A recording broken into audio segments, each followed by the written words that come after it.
Barbershop conversation, guys. Feel free to hit the subscribe button. Follow me on Instagram, Silent Heroes, and the clip is going to be after my commentary because I want to put it in. I want to frame it for you guys so you understand the mindset of an athlete, the mindset of a person, the mindset of a successful person per se, quote unquote, right? The president, Eric Gomez, said right in front of Sadam Ali, eventually when Sadam Ali loses, quote, quotation marks, man. I think that is one of the most despicable things you can say as a promoter. I think that's one of the terrible things you can say as a parent. Eventually, you guys understand, I'm putting it in context, right? The goal is to breathe life in everything that you do, right? And I've had the fortunate opportunity to be around, obviously, you guys know TBE, and many other fighters. Deontay Wilder, Sean Porter. I was just with the Charlos this past weekend. This past 2 days ago, yesterday. And they don't want to lose.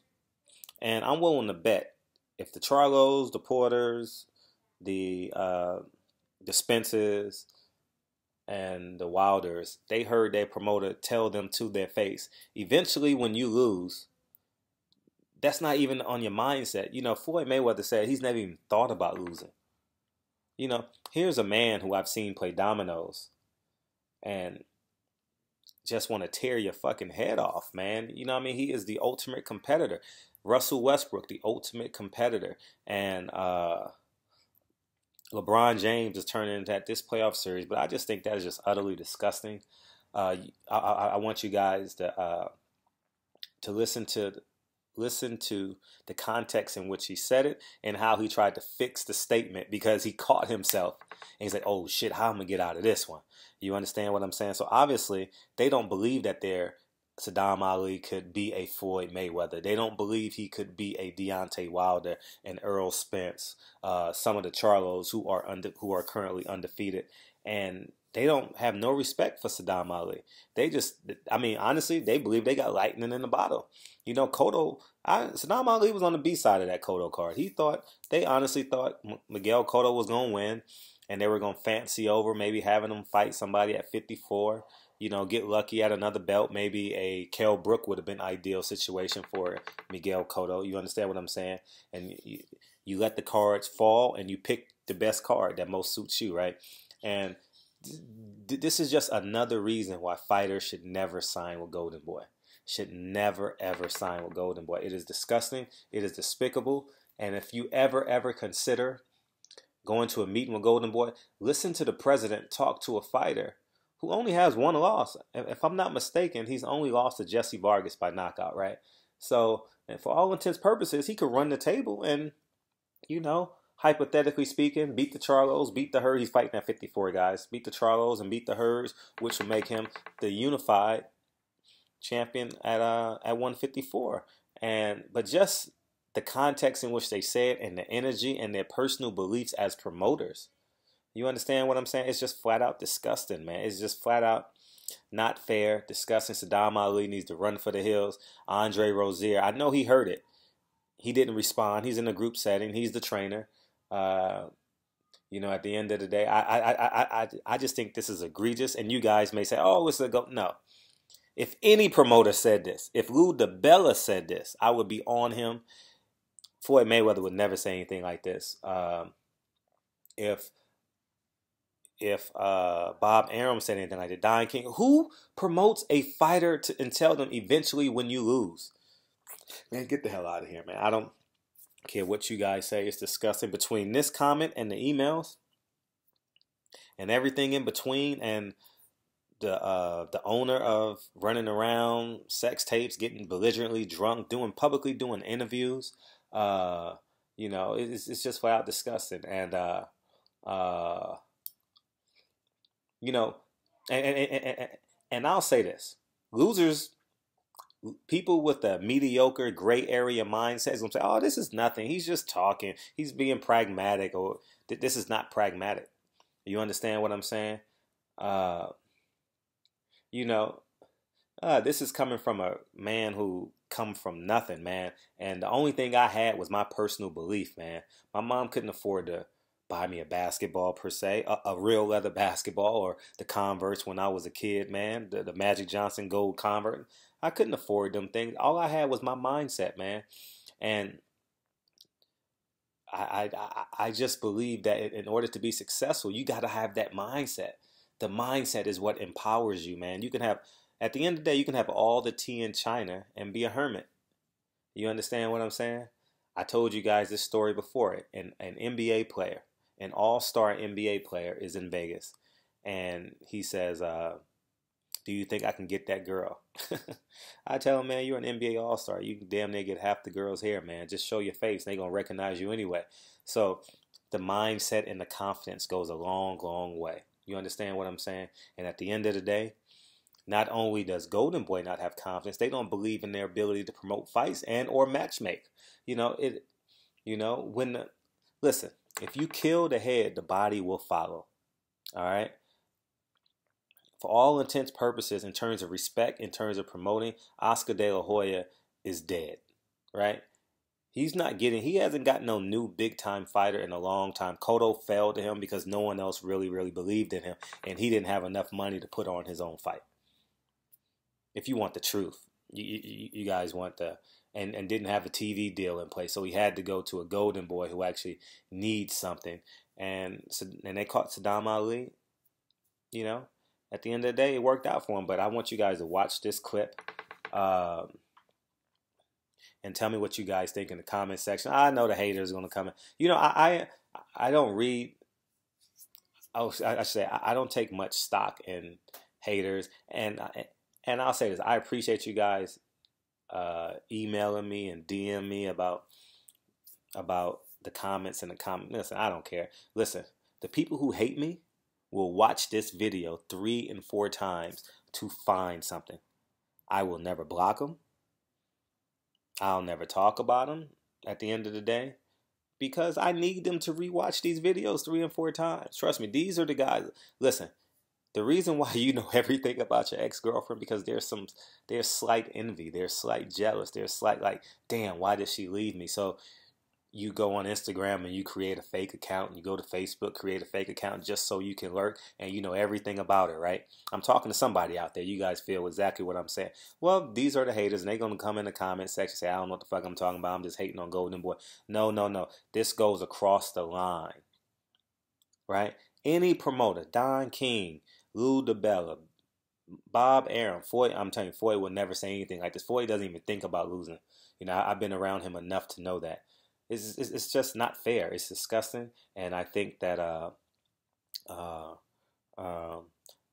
something needs to be said. So Sadam Ali, I don't know how your contract works, but at the end of the day, Golden Boy doesn't believe in you. The only fighter they believe in is Canelo.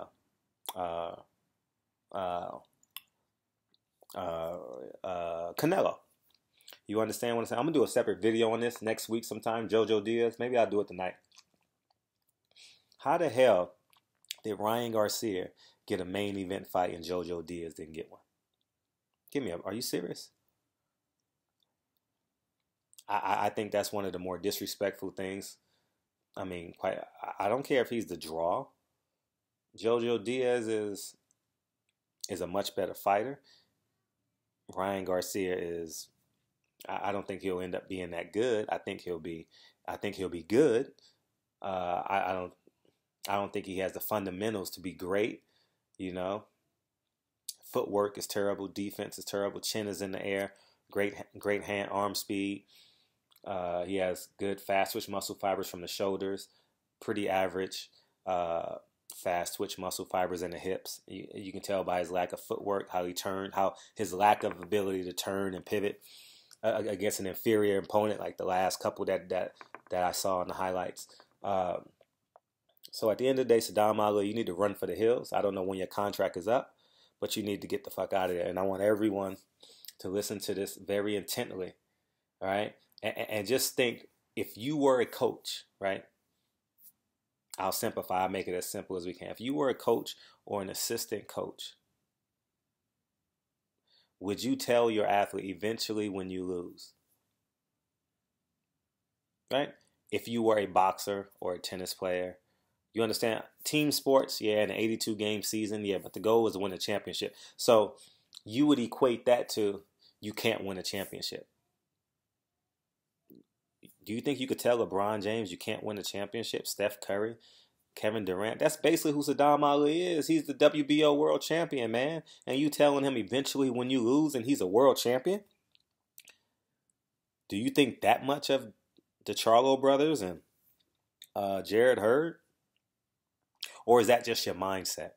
Is that simply where you are in your life? That you just simply don't believe you have the capabilities of taking a fighter from 0 to 100 in terms of never ever losing. And they took jabs at Floyd Mayweather, and all that is subjective. I'm not dealing with that. You know, it'll always be animosity and hatred towards that just because of how Floyd ascended. And actually, Oscar De La Hoya is basically, he's digging his own grave currently, you know, just in terms of respect. No one truly, outside of Golden Boy, truly respects Oscar. You can't respect him. Like, I'm talking about 100%. You know, you shake hands with the man, you do business with him because you may have to, but as a man, there's no man on earth that respects Oscar 100%. You can't. After the things he's done, and it's not about that right now. I'm not going to go off on a tangent about that. But listen, watch this video. All right? Watch this clip and let me know what you guys think. And, yeah, man, it's just not fair. So anyways, man, Barbershop Conversation, guys. Feel free to hit the subscribe button. And, yeah, I'm real curious to see what you think. And, it's just disgusting. I can't believe Eric Gomez would say that. Eventually, when Sadam Ali loses, disgusting. Barbershop Conversations, man. Feel free to hit the subscribe button, and I'll talk to you guys real soon. And even when he fought Pacquiao, they said Pacquiao was injured, so he didn't get the credit. Yeah, so and Oscar never got the credit. When he beat McGregor, though, finally. McGregor.